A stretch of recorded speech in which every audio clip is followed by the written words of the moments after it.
बिस्मिल्लाहिर्रहमानिर्रहीम। अस्सलाम वालेकुम दोस्तों, amazing tech solution YouTube channel की टीम की तरफ से बिजनेस सॉफ्टवेयर सीरियल में खुशामदीद। इस वीडियो में हम बिजनेस कॉन्टैक्ट के बारे में बात करते हैं। बिजनेस में दो तरह के कॉन्टैक्ट्स होते हैं, जैसे कि हम सप्लायर्स और कस्टमर्स को बिजनेस में मैनेज करते हैं। सप्लायर्स को बिजनेस के अंदर प्रोडक्ट्स को खरीदने के लिए और कस्टमर्स को प्रोडक्ट सेल करने के लिए इस्तेमाल करते हैं।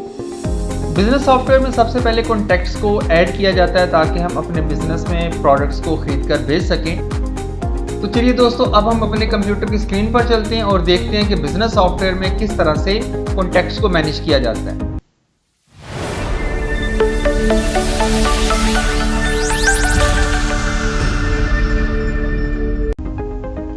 दोस्तों, हमारे पास लेफ्ट साइड पर कॉन्टैक्ट का ऑप्शन मौजूद होता है सॉफ्टवेयर के अंदर, जिस पर हम क्लिक करते हैं और इसमें हमें सप्लायर्स और कस्टमर्स के ऑप्शंस नज़र आ रहे होते हैं, जिनकी मदद से हम कॉन्टैक्ट की सेटिंग कर सकते हैं। हम सबसे पहले कॉन्टैक्ट्स में सप्लायर्स को ऐड करने के लिए सप्लायर्स के बटन पर क्लिक करते हैं। हमारे पास सप्लायर से रिलेटेड तमाम इंफॉर्मेशन स्क्रीन पर नज़र आ रही होती है। एक नया सप्लायर ऐड करने के लिए हम ऐड के बटन पर क्लिक करेंगे और हमारे पास एक न्यू फॉर्म डिस्प्ले हो जाएगा। यहाँ पर हम कॉन्टैक्ट की टाइप बताएंगे, हम कॉन्टैक्ट में सप्लायर को ऐड करना चाहते हैं या कस्टमर को ऐड करना चाहते हैं, या हम एक ऐसा कॉन्टैक्ट ऐड करना चाहते हैं जिसमें हमारा कॉन्टैक्ट सप्लायर और एज अ कस्टमर वर्क कर सके। हम यहाँ पर पहले सप्लायर को ऐड करते हैं। सप्लायर का यहाँ पर हम नेम देते हैं, जैसे टेस्ट यूज़र के नेम से मैं एक यूज़र क्रिएट कर रहा हूँ और इसकी बिजनेस लोकेशन हम यहाँ पर दे देते हैं, जैसे टेस्ट लोकेशन। इसके बाद हम यहाँ पर कॉन्टैक्ट आईडी के साथ भी असाइन कर देते हैं। इसके बाद अगर हमें सप्लायर का टेक्स्ट नंबर आइडिया है तो उस नंबर को भी हम यहाँ पर ऐड करेंगे। इसके बाद ओपनिंग बैलेंस हम यहाँ पर असाइन कर देंगे, जैसे अभी इसके लिए मैं असाइन कर देता हूँ ओपनिंग बैलेंस 25,000। अब इसमें हमें पे टर्म क्या डिसाइड करनी है, कि जैसे इसमें डेज़ या मंथ्स को सिलेक्ट किया जा सकता है। जैसे अभी इस यूज़र के लिए मैं यहाँ पर असाइन कर रहा हूँ 15 डेज़, कि 15 डेज़ की हमारी टर्म इसके साथ डिसाइड हो रही है पेमेंट के लिए। इसके बाद हमें इसका ईमेल एड्रेस यहाँ पर ऐड करना होता है, जैसे यहाँ पर मैं ऐड कर रहा हूँ testuser@gmail.com। इसके बाद अगर हमारे पास मोबाइल नंबर अवेलेबल है तो मोबाइल नंबर को हम यहाँ पर ऐड करेंगे, जैसे +92 300 4 डिजिट और उसके बाद 3 डिजिट। मैंने एक डेमो नंबर यहाँ पर ऐड कर दिया है। इसके बाद अगर अल्टरनेट कॉन्टैक्ट नंबर या लैंडलाइन नंबर हमारे पास अवेलेबल है वो हम ऐड करेंगे। यहाँ पर सिटी ऐड कर देते हैं, जैसे डेमो सिटी हम यूज़ कर रहे हैं लाहौर। स्टेट हम यूज़ कर देते हैं, जैसे पंजाब। इसके बाद कंट्री हम यूज़ कर देते हैं, जैसे पाकिस्तान। इसके बाद लैंडमार्क कौन सा अवेलेबल है, यहाँ पर लैंडमार्क का हम यूज़ करेंगे। इसके अलावा अगर कोई और फील्ड हमें यहाँ पर चाहिए तो फील्ड भी ऐड की जा सकती है। यहाँ पर हम कोई इसका भी एड्रेस लिख देंगे, जैसे हम यूज़ कर रहे हैं यहाँ पर डेमो एड्रेस, और यहाँ पर सेव का बटन प्रेस करने से ये हमारा कॉन्टैक्ट सेव हो जाएगा।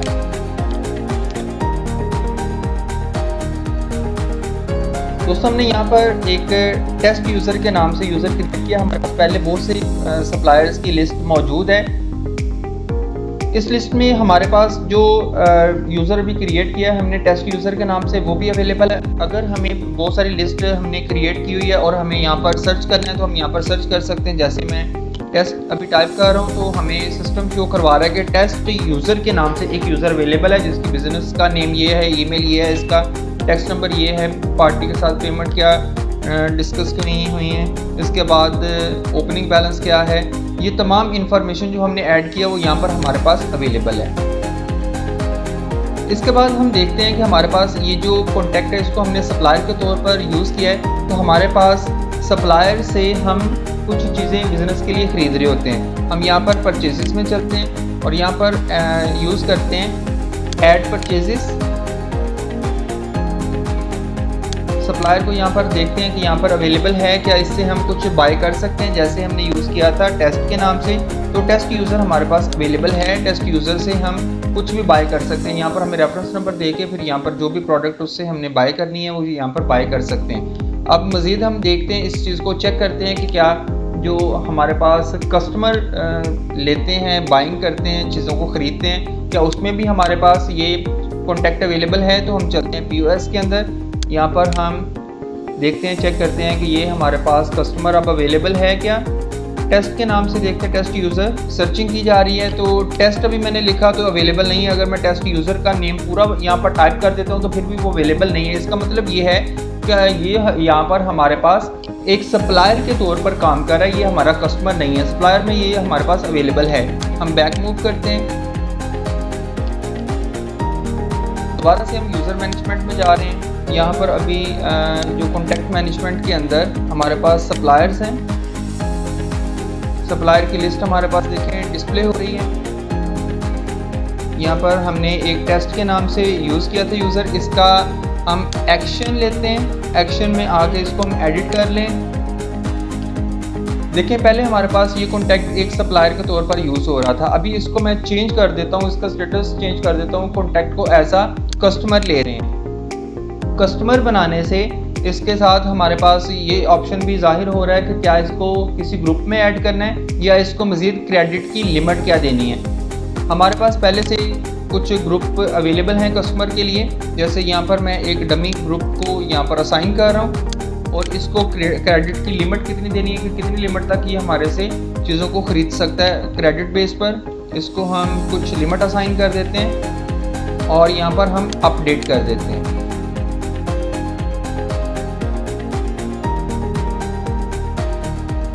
दोस्तों देखिए जैसे ही हमारे पास ये सप्लायर की लिस्ट आ रही है, यहाँ पर मैं सर्च करता हूँ टेस्ट यूज़र के नाम से, तो टेस्ट यूज़र हमारे पास यहाँ पर अब अवेलेबल नहीं है क्योंकि अब उसका स्टेटस हमने चेंज कर दिया एज अ कस्टमर। तो हम कस्टमर्स में चलते हैं, ये हमारे पास कस्टमर्स की कंप्लीट लिस्ट आ रही है। इस लिस्ट के अंदर अब दोबारा से हम सर्च कर रहे हैं, जैसे हमारे पास टेस्ट के नाम से एक यूज़र था, तो टेस्ट यूज़र अब हमारे पास कस्टमर की लिस्ट में अवेलेबल है। इसका मतलब ये हुआ कि अब ये हमारे पास सप्लायर नहीं है, अब ये हमारे पास एक कस्टमर के तौर पर वर्क कर रहा है। चलें दोबारा से हम POS में मूव कर रहे हैं। यहाँ पर पहले हमारे पास देखें टेस्ट यूज़र नहीं आ रहा था, अभी मैं दोबारा से यहाँ पर टेस्ट अगर टाइप कर रहा हूँ तो यहाँ पर हमें सिस्टम बता रहा है कि टेस्ट यूज़र के नाम से एक कस्टमर अवेलेबल है। अब वो कुछ भी बाइंग कर सकता है, जैसे हम किस प्रोडक्ट को यहाँ पर ऐड करते हैं, कैश का बटन प्रेस करते हैं, हमारे पास इस यूज़र के लिए सेल हो रही है। हम यहाँ पर इसको जो चीज़ें भी हमने सेल की हैं वो सारी की सारी यहाँ पर कंप्लीट हमारे पास इनवॉइस अवेलेबल है।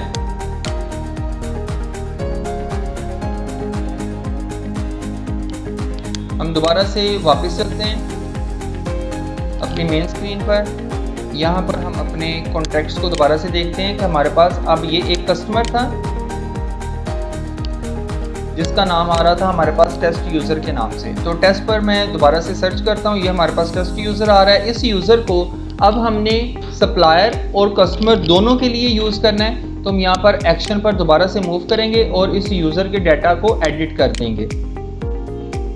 हमारे पास ये जो अभी यूज़र आ रहा है इसका स्टेटस हमारे पास कस्टमर था, लेकिन इसको मैं बोथ के लिए यूज़ करना चाह रहा हूँ, सप्लायर और कस्टमर के लिए। तो स्टेटस को हम यहाँ से अपडेट करते हैं और लास्ट पे आके अपडेट का बटन प्रेस कर देते हैं ताकि हमारे पास ये अपडेट हो सके।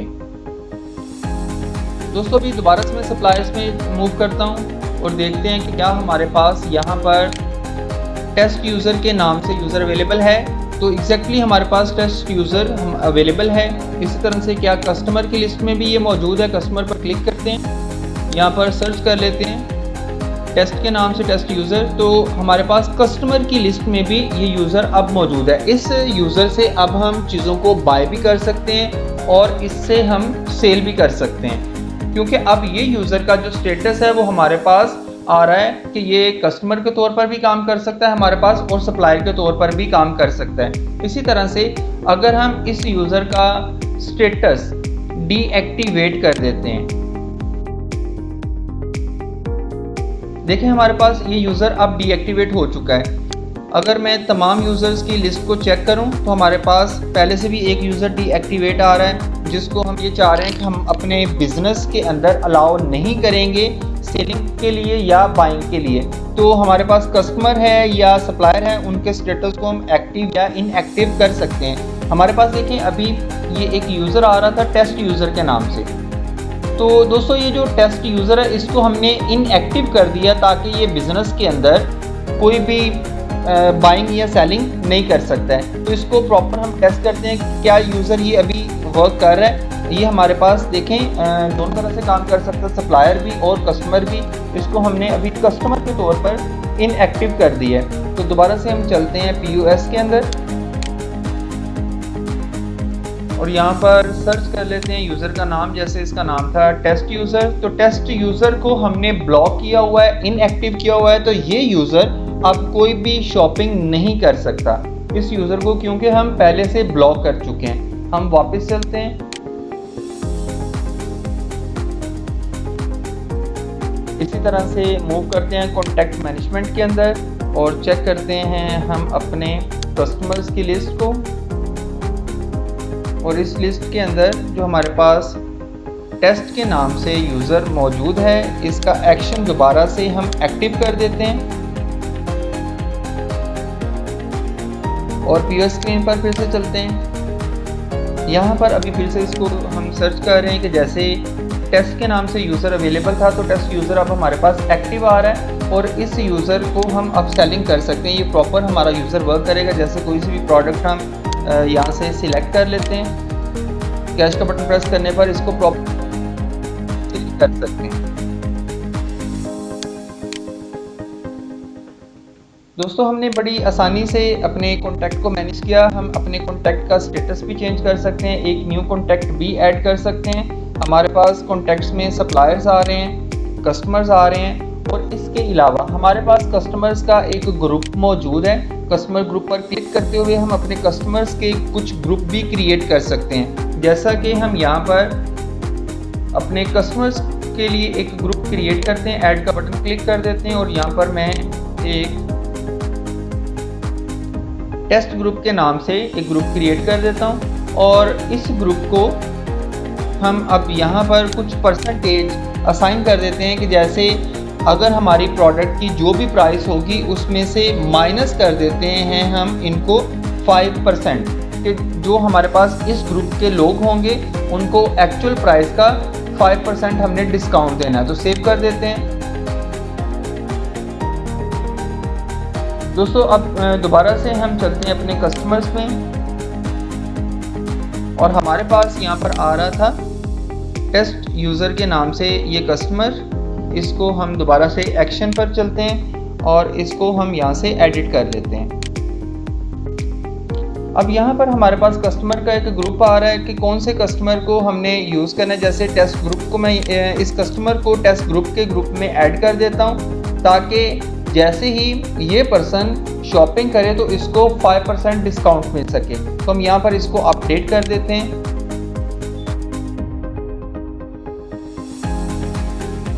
ताकि इस पर्सन को प्रॉपर डिस्काउंट भी मिल सके। तो इसका अभी देखते हैं हम कि इसको क्या डिस्काउंट मिल रहा है। दोबारा से हम चलते हैं अपने POS के अंदर। यहाँ पर किसी भी एक प्रोडक्ट को मैं ले रहा हूँ। जैसे भी देखें मैंने वॉक इन कस्टमर को सिलेक्ट किया है और इसको यहाँ पर 187.50 प्राइस में ये प्रोडक्ट हम सेल कर रहे हैं। 187.50 इसकी प्राइस है, इसको सेल। लेकिन अगर मैं यहाँ पर सिलेक्ट कर लेता हूँ टेस्ट यूज़र को और इस यूज़र को अगर हम ये सेल कर रहे हैं तो इस पे देखें 5% इसको डिस्काउंट मिल रहा है। 187 की बजाय यहाँ पर 178 इसकी प्राइस है, क्योंकि इस पर्सन को हमने ऑलरेडी डिस्काउंट दिया हुआ है और ये पर्सन हमारे पास डिस्काउंट में अवेलेबल है। अब इसको कैश करेंगे तो ये हमारे पास इसकी इसी प्राइस पे हम इसको सेल कर रहे होंगे। दोबारा से हम वापस चलते हैं। इसको अभी ट्रांजैक्शन करने की ज़रूरत नहीं है क्योंकि हमने जस्ट इसकी लर्निंग करनी है कि किस तरह से ये वर्किंग कर रहा है। हमारे पास देखें जो कॉन्टैक्ट मैनेजमेंट है, इसमें अगर हम सप्लायर पर अगेन क्लिक करते हैं तो सप्लायर की लिस्ट में हमने देखा कि इनके कॉलम नेम के साथ इनके कंप्लीट एक्शन आ रहा है कि जैसे हमने सप्लायर का डाटा व्यू करना है, इसका कंप्लीट हमारे पास प्रोफाइल डिस्प्ले हो रहा होता है कि ये सप्लायर है, इसका ये एड्रेस है, ये इसका बिजनेस नेम है, मोबाइल नंबर है, टैक्स नंबर आ रहा होता है, पेमेंट की टर्म जो डिसाइड हुई हैं वो सारी की सारी डिस्प्ले हो रही होती है। इसके अलावा दोस्तों हमारे पास इसमें लेजर्स जो परचेजेस हुई हैं उनकी कंप्लीट लिस्ट है, फिर उनका जो पेमेंट स्टेटस है या परचेज़ का जो भी स्टेटस है उसके जो टोटल पेमेंट्स हैं, इसके अलावा जो स्टॉक की रिपोर्ट्स हैं कि कितनी जो हमारे पास क्वांटिटी है वो सेल हुई हैं, कितनी जो है वो रिटर्न हुई हैं, करंट स्टॉक कितना अवेलेबल है, और मज़ीद अगर उससे रिलेटेड कोई नोट वगैरह है तो वो भी हम यहाँ पर ऐड कर सकते हैं। जैसा कि हमने एक वीडियो के अंदर इस चीज़ को देखा था कि किस तरह से नोट्स को हमने यूज़ करना है और किस तरह से उसके साथ अगर कोई फाइल वगैरह अटैच करनी है तो फाइल को भी प्रॉपर अटैच भी किया जा सकता है और उसको व्यू भी किया जा सकता है, और मज़ीद इसको हम प्राइवेट के तौर पर भी इस्तेमाल कर सकते हैं। दोस्तों अभी दोबारा से हम वापस चलते हैं अपने कॉन्टैक्ट्स के अंदर। जैसा कि हमने कॉन्टैक्ट सप्लायर का व्यू किया है, इस तरह से हम अपने कस्टमर के कॉन्टैक्ट को भी व्यू कर सकते हैं। इसके अलावा यहाँ से हमने देखा कि इनको एडिट करना है, डिलीट करना है, लेजर्स देखने, परचेसेस, स्टॉक, ये सारे के सारे ऑप्शन यहाँ पर व्यू में भी हमारे पास अवेलेबल होते हैं। इसके अलावा हमारे पास देखें दोस्तों जो एंट्रीज़ आ रही हैं, एंट्रीज़ अभी हमने यहाँ पर सिलेक्ट किया हुआ है कि 50 एंट्रीज़ हमारे पास इस लिस्ट के अंदर डिस्प्ले हो सकती हैं। लेकिन अगर हम यहाँ पर चेंज करना चाहते हैं, जैसा कि यहाँ पर हमारे पास एक लिमिट आ रही है 1000 की, तो 25 से 1000 की रेंज में भी हम यहाँ पर सिलेक्ट कर सकते हैं। या इसके अलावा हमारे पास ऑप्शन ये है कि तमाम के तमाम एंट्रीज जितनी भी हमारे इस सॉफ्टवेयर के अंदर अवेलेबल हैं सप्लायर से रिलेटेड वो सारी डिस्प्ले होनी चाहिए, तो हम तमाम एंट्रीज को भी डिस्प्ले करवा सकते हैं। अगर हम लास्ट पे जाके पैटिनेशन को चेक करें तो हमारे पास प्रीवियस पेज, नेक्स्ट पेज का ऑप्शन भी अवेलेबल है। अभी हमारे पास करंटली 13 एंट्रीज अवेलेबल थी, तो हमारे पास 13 की 13 एंट्रीज डिस्प्ले हो रही हैं। हमने यहाँ पर देखा कि हमारे पास आ रही है डिफ़ॉल्ट जैसे 25 है या 50 है। अगर 25 को भी हम सिलेक्ट करते हैं तो फिर भी ये तमाम की तमाम डिस्प्ले होंगी। उसकी रीज़न क्या है कि अभी 25 से भी ये कम की रेंज में, अगर 25 से ज़्यादा होती तो ये एक सेकंड पेज भी क्रिएट हो चुका होता। यहाँ पर हमारे पास देखें अगर 1000 तक रिकॉर्ड्स हैं तो उनको भी डिस्प्ले करवाया जा सकते हैं, तमाम रिकॉर्ड को हम डिस्प्ले करवा सकते हैं। दोस्तों इसके अलावा हमारे पास सर्च भी हमने करके देखा कि किस तरह से यूज़र को सर्च किया जा सकता है, एक्टिव किया जा सकता है, इनएक्टिव किया जा सकता है। मज़ीद हमारे पास कुछ ये ऑप्शंस आ रहे हैं कि हमारे पास जितने भी ये कॉलम्स हैं इनमें से कौन कौन से ऐसे कॉलम्स हैं जिनको हमने व्यू करना है, कौन कौन से ऐसे कॉलम जिनको व्यू नहीं करना चाह रहे हैं। तो कॉलम की विजिबिलिटी को भी हम यहाँ पर मैनेज करते हैं। जैसे कस्टम फील्ड 1, 2, 3 और 4 में हमारे पास डाटा बहुत कम लोगों का है, तो इसको अगर हम डिस्प्ले नहीं करवाना चाह रहे तो कॉलम विजिबिलिटी के अंदर हम यहाँ पर कस्टम फील्ड 1 को हाइड कर देते हैं, कस्टम फील्ड 2 को भी हाइड कर देते हैं, 3 को भी हाइड कर देते हैं और 4 को भी हाइड कर देते हैं। इससे क्या होगा कि अब ये जो फील्ड्स हैं ये हमारे पास डिस्प्ले नहीं हो रही हैं। अभी इसके अलावा अगर हमारे पास देखें ये जो एक्शन का कॉलम आ रहा है इसको भी साथ में डिस्प्ले नहीं करवाना हमने, तो हम एक्शन को भी अभी हाइड कर देते हैं। इसके अलावा जैसे बिज़नेस का नेम को हमने हाइड करना है, बिज़नेस नेम को हाइड कर देते हैं। अब दोबारा से जो कॉलम्स हमें शो करवाने हैं तो हम उनको अगेन क्लिक करते हुए शो भी करवा सकते हैं। जैसे अभी देखिए एक्शन दोबारा से डिस्प्ले हो गया, बिज़नेस नेम भी दोबारा से डिस्प्ले हो गया। अभी मज़ीद अगर हम इन फील्ड्स को भी दोबारा से क्लिक कर देते हैं तो ये तमाम के तमाम फील्ड्स दोबारा से हमारे पास यहाँ पर डिस्प्ले होना शुरू हो जाएंगे। अभी देखिए लास्ट पे हमारे पास ये तमाम फील्ड्स डिस्प्ले हो रही हैं। कस्टमर फील्ड 1, 2, 3 और 4 भी हमारे पास जाहिर हो रही हैं। ये जितना भी हमारे पास डाटा डिस्प्ले हो रहा है सप्लायर्स का या कस्टमर्स का, अगर हमें इस डाटा को अपने कंप्यूटर में सेव करना है या किसी डिटेल में हम इसको किसी और जगह पर यूज़ करना चाह रहे हैं तो हमारे पास इसको सेव करने की भी बहुत सारे ऑप्शंस मौजूद हैं। जैसे कि इसको CSV फाइल में सेव किया जा सकता है।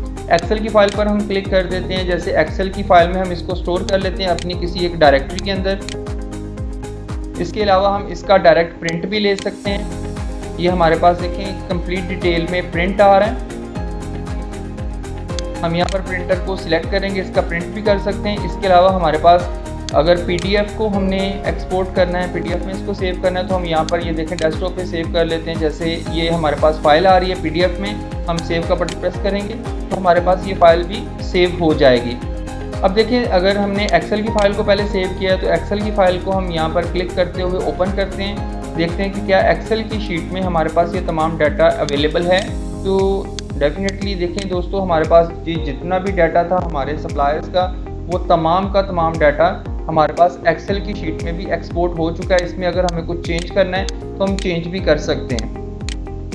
ये तमाम ऑप्शंस हमारे पास अवेलेबल हैं। मज़ीद अगर आपकी कोई क्यूरी हो, आपको किसी बात की समझ ना आई हो तो आप कमेंट भी कर सकते हैं, आप डायरेक्ट कॉल भी कर सकते हैं। हमारी इस वीडियो के आखिर में आपको यहाँ पर कॉन्टैक्ट नंबर भी शो हो रहे हैं, वीडियो डिस्क्रिप्शन में कॉन्टैक्ट नंबर अवेलेबल है, आप डायरेक्ट कॉन्टैक्ट नंबर पे कॉन्टैक्ट कर सकते हैं। मज़ीद जो हमारे इस सॉफ्टवेयर से रिलेटेड अदर वीडियोज़ हैं वो पूरी प्लेलिस्ट के अंदर अवेलेबल हैं। वीडियो को लास्ट तक देखने का शुक्रिया। उम्मीद करता हूँ कि आप लोगों को ये तमाम चीज़ें समझ आ चुकी होंगी।